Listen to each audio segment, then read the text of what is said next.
You've been playing that wrong. This is another in a series of videos answering frequently asked questions and clearing up confusions in the board game Vantage. And today's episode, probably a short episode, concerns this very mysterious symbol, the 6 there on that particular card and the 3 there on that particular card. Many players have asked questions about what that means or what can be done with it. That is simply the monetary value in the world of Vantage of those particular things. So for example, this is a tool, and that tool in the world of Vantage, or the world that Vantage is set on, is worth $6, okay? And yes, if you could sell that item, then you would be able to earn $6 in the money system of the world that Vantage is set on. There are some missions, for example, that require you to earn a certain amount of money or to have items valued at a certain amount of money. And so that can be important. But some players have wondered, well, can I just sell these items at any time? The answer is no. The monetary value is just that. It's just the value. And until you come to some location that has some action, that maybe you go into a shop somewhere or you barter with a caravan or something, I mean, you might run into situations where one of the rule books from one of the actions you take says you may sell an item or you may trade something of a certain value or whatever. You just have to wait until you come across that circumstance, okay? Now, there is one exception, one important exception here.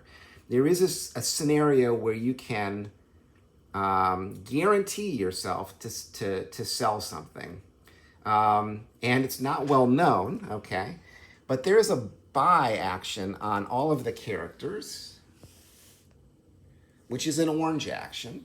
So for example, if this character was going to take her buy action, we would look in the orange engage storybook for look up number 1435, because that's this particular character.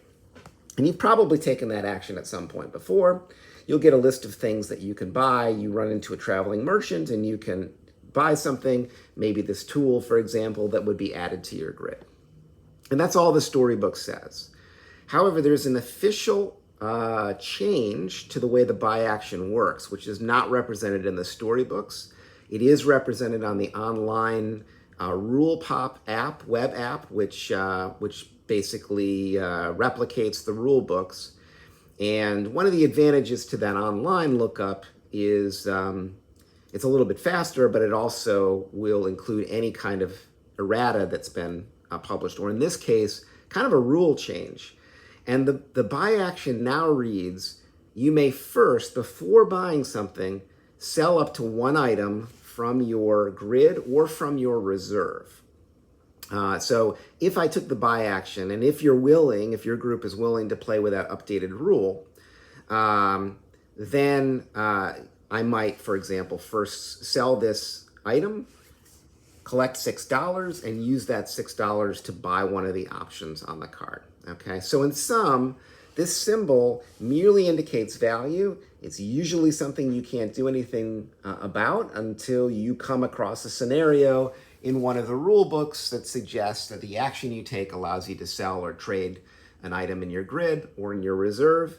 Or if you use the new updated rule, which is not reflected in the first printing storybooks, you can sell up to one item in your grid or reserve when taking the buy action on any of the characters. Okay? And hopefully that demystifies this mysterious symbol on many cards in the board game Vantage.